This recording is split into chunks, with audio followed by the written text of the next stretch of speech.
All right. Welcome in, everybody, to Wednesday's edition of Daily Bread. Coming at you live, not bright and early, but earlier than usual, right at 11:10 on the East Coast, because we got 7 MLB team or games that are first pitch before 2 p.m. So we got to get you covered when that's majority of the baseball slate for the day. And then, as usual, we'll have Champions League and the 2 NBA playing games. The show is powered and sponsored by at the Wise Guys Diamond Club. Be sure to be checking them out because they went a little bit wild on NHL and in the Champions League yesterday. If you need it more than what Sosa and I provide you every day for free, we're live on Twitter at Daily Bread Media. Be sure to be giving us a like and retweet there on today's episode if that's where you're watching. We'll shout out your comments, but StreamYard and Twitter still hate each other and won't let us feature it, but YouTube, that's the number one spot to be. So get in our chat, drop your best bets with our man Jared. Tweet a play at us that he took Sosa's 2 Nerfies and the T Wolves on the money line at plus 547 parlay. We didn't tell him to parlay it. He did it on his own from the plays that Sosa gave out. So shout out to him. And we are now 2-0 on taking the team totals when Yu Darvish is pitching on the road. So let's keep doing that. Sosa, beautiful fucking day outside. Excuse my language there, but lovely. I can't say. How you doing? Rest in peace to the Mamba too. Shout out to Kobe. Kobe being the best ever. Yeah, man, a great day. Shout out to Ant Edwards, our guy. You already know what it is. You know my feelings about this kid. He's a superstar, and he's built for moments like yesterday. You saw Karl Anthony Towns unable to just, stay. I told you yesterday. I warned you he's soft. Absolute liability, man. Jesus Christ. Cannot. And shout out to Ty Lue. I know they didn't win the game, but he really showed. I think he showed the league the blueprint to really stop him. Like, they blitzed him from the beginning. He had problems really just picking up where the double team was coming from, and he was unable to do anything. And then he started getting frustrated, forcing too much. And then he just started making bonehead plays. Like, why are you dropping your shoulder twice on one play against two guys that are shorter than 6'9"? Just go up strong. You're bigger than them. Why are you dropping your shoulder like you're a fullback? Just an idiot. Like, just idiotic basketball. That's kind of where the Clips, they made the blitz in the third. They didn't make the blitz in the fourth, and that's where the two Wolves on the home court put it out. And Pat Bev, I guess that's the last thing we can talk about before we get into today's plays, since they start in an hour. I mean, I'm happy for him.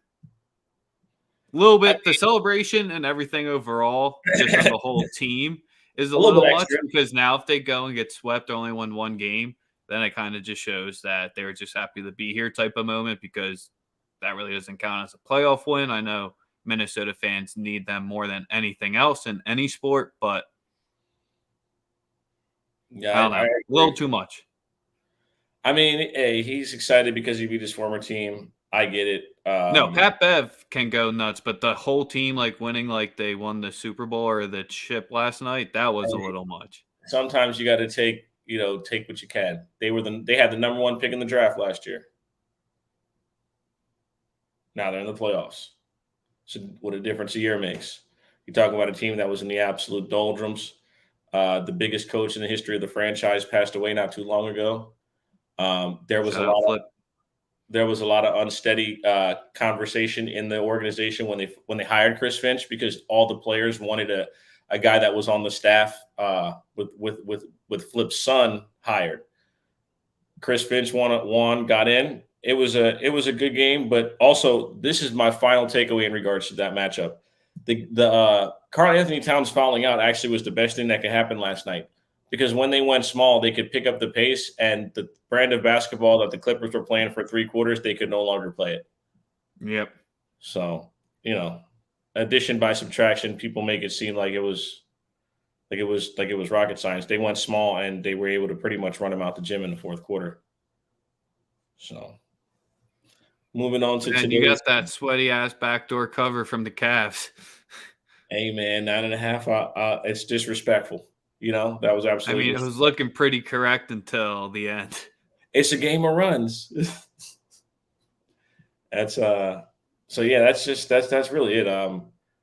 I don't really have too much to say about the Nets game. Obviously, we saw stars be stars. We kind of saw Yeah, that coming. 71% when Claxton shot up that or made the shot at the end of the first quarter. It was just game, set, match there. Because if he's hitting those, no Yeah. one's missing. Let's get into today's plays. We got Champions League that we'll start off first with the two matches. Then we'll get through the MLB slate and we'll wrap it up with the NBA playing games. Make sure to give us a like, a subscribe wherever you're watching us. We really appreciate it. Helps us get out there. And yes, Sosa and I have a nice little giveaway in the works, which we should hopefully be announcing sometime this week since we haven't given one since our bracket challenge. I mean, bro, March Madness ended a week ago. It Yeah, man. Baseball's in full swing now, right? feels like an eternity. But Champions League, we'll start it off with Sosa's club, Liverpool, hosting Benfica here. You got the total 3.5 juice to the under since you need 4 to get that over, and they're expecting Benfica to get on the board here. And in this match, nothing really tempts me too much other than if you're trying to look for a play, I won't have anything official. It would just be on Benfica's team total under 0.5, so them not to score at plus 135. I think that's really the only way I think we could potentially attack this one. Liverpool, I could see them just easily riding this one out. That's where I could see it ending 1-1, and that could bust through. So that's where I don't want to play anything in this one where too big of a advantage. I don't think there's any Chelsea from yesterday I was in looking this at one. both teams to score at minus 125, but that would be it. That would be really the only thing I would target. I definitely think Benfica gets on the board because they have You to. do? You think they get through? I do. I think they score. Oh, Anfield was tough. That's what you're saying the whole time. They are tough, but it is tough. But I mean, you can always score when you're down 3-0. 3-1. You know what I'm saying? Hmm. So, In this game here. And the next one where I do got action in it. And just from a perspective side here, we saw Atletico basically get everything what they wanted in the first round match, only being down 1-0, hosting it here and just looking lifeless and just parking the bus for the entire match. I don't think Simeone's going to do that again here. I think they're going to get themselves to be a little bit vulnerable. I think in the first half, we could see it be a little bit boring once again. Feel out City, see what tactics they're going to do. But I think in the second half, this is where we're going to get a lot of action. That's where we're going to see both of these managers who have proven that they can make the halftime adjustments to change the style. That's where I rather target this one live. But if you're going to give me I hate saying it, but since we have to play the games before and we don't bet them live on Daily Bread, I'm going to take the over 2.5 at even here. It's a gross one with the way that these two play because I could see City being completely happy with a 1-1 game here and then just passing it out for the final 15 minutes. But I do think Atletico is going to expose themselves a little too much and City will be able to finish. I think they get 2 on the board, so you could potentially go both teams to score, but I'm just going to take the over 2.5 at even. I think the under's just too easy here in this one. I think we get a little bit of drama, especially if Atletico score first. So that's the main thing that we need here for this over is Atletico to get on the board first. yeah. From a money line perspective, you have City at like a minus 140 to a minus 125 on your shop. So that's just kind of where not enough there. And I don't think they get out the first half result because that's sitting at a plus 150. So you got anything on this one? No, I'm staying away from that from soccer today. Just going to enjoy watching Liverpool advance. That's pretty much that. That'll be the highlight of it for me today. All right, let's get into the MLB. Yes, sir. And to start it off today, we're going to go to the Guardians and Reds game. Guardians trotting out our boy Tristan McKenzie, who we love on Daily Bread. And they're also their pitcher's making his major league debut for the Reds. Lodolo. Yeah. lefty. We're going to go no runs first inning in that one. It's at plus money right now. I think both pitchers are good enough to get us 3 outs. Obviously, Tristan McKenzie is our guy, so we're going to rock with him to get us 3 outs, and we're going to rock with Lodolo to get us 3 outs. And the no runs first inning is at plus 105. Yeah, I was about to say you're hoping that the Cleveland Bats get a little bit cold because 17, 10, and 10 in their last 3 games. They are cooking. Yep, Lodolo. Definitely due to regress so far. So that's just kind of where I like this nerfy angle from you. Who, if you didn't see last night, we recapped it on our Twitter. If you're definitely going to be following us there, 7-1 so far to start off the Yerfies and the Nerfies. Yes, sir. And we're going to keep it going. Nothing in Washington, Atlanta? Because we got Jer saying he likes ATL on the run line. No. I mean, because we got it yesterday, we finally said that Atlanta was finally going to cover the run line for the first time this season, and we're not messing with it. Yep. They got us to 6 runs, though, that we needed. They definitely got us to 6 sir. runs. So I could live with that. But I am liking no runs first inning in Cleveland, Cincinnati. I'm also going with the Philadelphia Phillies today against Max Scherzer. First 5 money line, it's at minus 110. I like Philly to win the first 5 against Scherzer. You were crazy, man, for that one there. Hey, man, they're both they're both at minus 110. I think Nola can get me 4 innings and I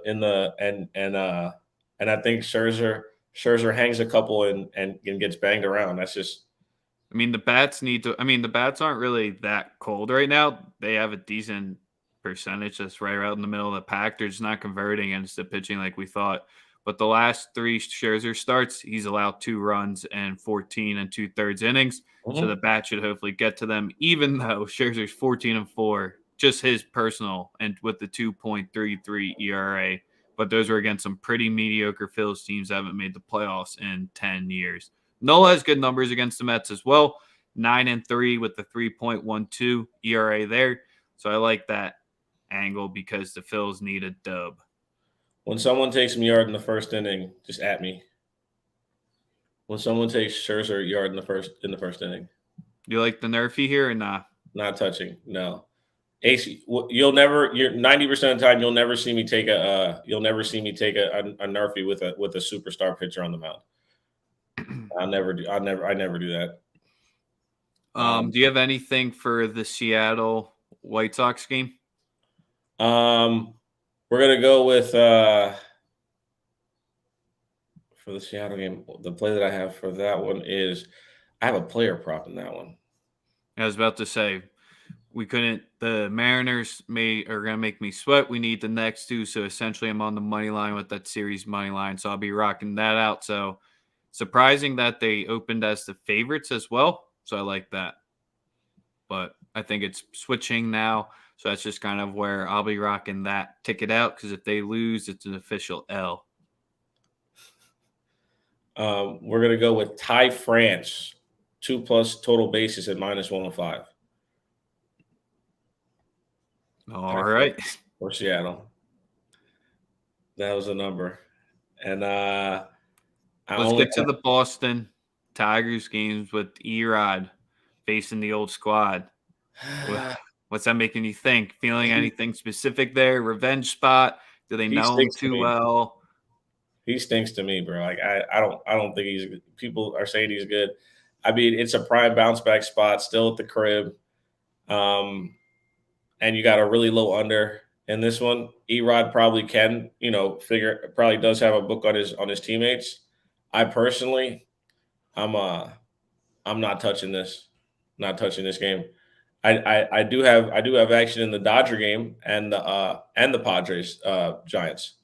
Yeah, I was about to say the only thing that you can watch for so far this season is the 2 wins that Boston does have this year.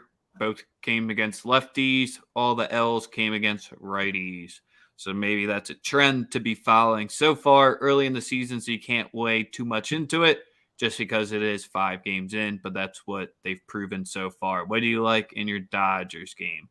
We're going to run back that team total over 5 at plus 104. The bats got going late in the game last night. They had a little rain delay at the end. This is what we do. This is what we do. We break through and then we pile on. We keep winning. We keep scoring. Yeah, Dodgers team total today over 5 at plus 104. So you want a potential gross one? What are we rocking with? Or the O's a hungry dog today with Means at home? Definitely potentially first 5 rather than full game. Corbin Burns up on the mound? No. No, just straight no. No. Looking to bounce back after being mediocre against the Cubs. I'm not betting against Corbin Hey, they Burns. kept it close yesterday. Only lost 5-4 here. That's what I'm saying. They don't need to win the full game here. I just need the first 5 to come through. That's where I was just thinking at as a nice little plus money spot. But if you're just straight up no, then it is what it is because Milwaukee, they're 0-2 so far this season when they're facing lefties. So they lost both of their appearances. That's just why kind of like the matchup for Means at home. I think Milwaukee's one of the best teams in the league. I'd be hard pressed to bet against their ace facing Baltimore. I just can't do it. I can't get to the. It don't matter who's on the other side for Baltimore. No. All right, so when the run line of the plus 0.5 at minus 105 doesn't come through, I'll come to collect from you instead of the bookie. And if Milwaukee ultimately wins, you'll never see me or hear from me again. Well, let's hope Baltimore does well. Jesus. Well, that's where I like today doesn't really have any of our favorite pitchers to fade, even though it's early in the season and many of them will only go 5 innings. That's one thing with the Nola play. I think he gets 5 to 6 max, which is why I think you're smart of targeting the Phil's first 5 earlier in the show. But we really don't have any of our favorite fade pitchers today. Yeah, well, Chris Paddock, I think qualifies but he's on a new team, right? But notice I still bet on the Dodgers to score 6 runs. So it is what it is with him. I do like I do have a second nerfy for tonight, and it's in the San Diego Padres San Francisco Giants game. It's at 3:45. That's ain't a night game. Fair enough. You got me. But the thing is that when I first looked at it, it was juiced. See, right now it's at minus 160, so the value is no longer there. So forget about that. Throw it in a parlay. It'll probably forget about that one. Delete that from the history. All right, just blank out that past memory, Sosa. I didn't think the number would get to that. All right, if you're not going to let me play the one hungry dog in the AL East, what about the Jays tonight? Fading Garrett Cole back in our man Jose Barrios. I can't do that either. Especially after Jose Barrios only made it a third of an inning and was getting slapped around. It just seems a perfect buy low spot. But a Garrett Cole number, it's actually kind of respectful to the Jays because you can still get them plus money on the run line, which is usually nice in Cole spots. Nothing on the Jays, Yanks? Not for me. I mean, no, not yet. No. I mean, that's just kind of where Garrett Cole, and he's 5-1 against Toronto's career, 3.33 ERA, so he's kind of owned them. So we're going to go Yankees money line at minus 124. No, that's the run line at plus 124. They're minus 163 juiced on the money line. Oh, yeah, that's what we're going to do then. We're going to go with There's not much I'm loving in the baseball slate today with all the big guys up. The Houston game's really the last one we didn't talk about, and then we'll go into the NBA slate. Let's talk about your we talking about your Pels first, or are we talking about LaMelo and them? We got to go in chronological order. That's how we've been going the whole show.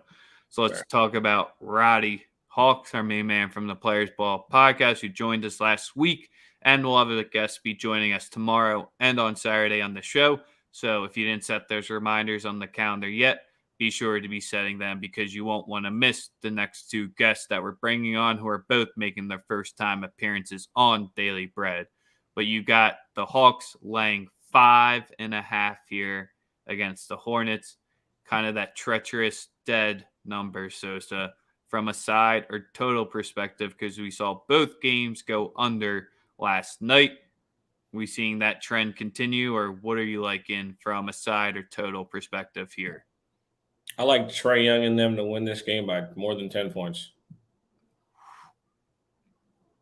They should. They should just whip them. As you know how I start off the playoffs, I say shit like that. Yeah, I like them to win the game by like 10 points plus. Ain't no excuse. There's no excuse for either of these teams, I would say, right? Because the Hornets made the play-in last year. The Hornets defend nothing at the rim. They give up whatever to centers. Clint Capella is going to definitely get a double-double. It's not worth the pay though. It's like last time I checked, it's like -2 something. I just think that what we're going to see is Trae Young be Trae Young. I think LaMelo Ball balls. I think the game goes over. Yeah, I think this one goes over. Ooh, you're breaking the play-in trend of the unders. I think it does. I mean, the numbers are 235, but I just don't. Where's the defense going to come from? It ain't. That's my thing. Like, who's going to play defense? Right? Like, I like Capella 14 boards. That's actually one of my plays too. Capella, I think his number's at 12.5 is his start number. I think we had to go 14 in order to get the plus money. Yeah, his opening number. It's up to 13.5. So yeah, to get 14, 14 is not even plus money anymore. 14 is at -111. So that's not really worth the squeeze for me. Yeah, and that's kind of where Trae Young's assist was something that I was talking about on the last show. And you have it sitting at 11.5 at -118 currently on my book. Last time they played, he got 15. The time before that, 4. The time before that, 15 this season. And the last time, 9. So he's 2-2 to this number so far this season. I think it's just a nice spot for him, even though I usually like to fade the guards. There's just, I can't buy into the trust of the Hornets guards that night in, night over and out. You don't know who's going to pop. They both could tonight, but do we do the 11.5 Trae assist? Yep. -118. Yes, sir. It's a -110 on mine. All right. I'll go to Sosa's book instead and get the -10. And we got, There's not much from the Hornets side I want to target just because you kind of saw it with the Cavs last night. Not in similar fashion, but not many of the Cavs player props got over other than Garland. And even that was a test, man. That game was confident. That was confidence teetering on every side. Like the Cavs lost confidence at one point, and it cost them the game. So that's just that was my biggest takeaway. Karis LeVert stopped being aggressive. He stopped shooting the ball. I didn't like that. Yeah, he was just like focused on trying to play defense, which really wasn't what it was. I mean, Karras started off with an and one, which was nice, but then he was at like 1 for 9 at the next point, and it was not going pretty. Let's talk the Pels versus the Spurs. In this one, I'm rocking with CJ McCollum and them. CJ McCollum's been in this situation before as far as like playoffs. He's got playoff experience. So tell me this, Sosa. Is the public just going to eat tonight? Because if you money line parlay both of the favorites tonight, that's like +110. Yeah, I think there's only been one home game that was lost in all of the playing games. That was when Ja went and beat Steph in Oracle or at the new place Chase Center or whatever, and the only road team to win and every other game has been won by the home team. So I like the Pelicans at Smoothie King. I think their fans show up for them tonight, much like Minnesota last night. And I think that Pop and them got to deal with You know, that's all. That's really all I can think right now. I don't. I'm not. I like. On the plays I love in this one are Brandon Ingram, or no, I'm sorry, CJ McCollum over 6 assists at plus 128. Um, and I'm rolling with Brandon Ingram's points. Brandon Ingram over 23.5 at minus 122, 25 plus at plus 105. I'm That's surprised. well, Do you think all the DeJounte Murray props are going to be able to come through tonight? Because, the one playing game, that was everyone's favorite play throughout the whole season. We didn't really rock with it that much, but sitting at 23.5 at minus 117, I don't know. DeJounte, Yeah. man, I could see him doing everything in his power here to give him a chance to win. I think it's going to be a wildly entertaining game. I think we're going to get really good basketball. I think I just have to roll with the best player on the floor, who's going to be CJ McCollum, and then the second best player on the floor, and to me is Brandon Ingram. Like I love DeJounte Murray, but I don't think that I don't know. We'll see. We'll see as far as his motivations and how he looks, but um, yeah, give me the Pels tonight. I'm just How looking about up yourself? one last thing. You on the Pels tonight? I would Oh yeah, hope. I don't think the Spurs can be a hungry dog, and the one reason why I was trying to look up is I think Valanciunas is the final X factor here because I think he's listed for his points at 19 or over 18 and a half at minus 120. I just went back and looked up. He hasn't eclipsed this number in the 4 times that they played him this season. So I think it's juiced for a reason, and he hasn't had more than 12 boards. He did have a double double in each of them, but I just think he'll have Podol's number. But I was just trying to look at the big man props because I think where it's going to be determined, and I don't think there's much value in that over 18 and a half because that's where I was going to target. What's his board set at? 12 and a half minus 115. Yeah, he hasn't eclipsed that either. That's just kind of where he might get some minutes tonight because of how high pace and up and down it is. But that was my target. I was going to try to target Valanciunas, but I think his numbers are just a little too high in this one. Yeah, I mean it's priced right. Lines are sharp. I mean, when you got FanDuel giving out method of first basket as a bet, it's so many options. So many options. Anything else you want to get on?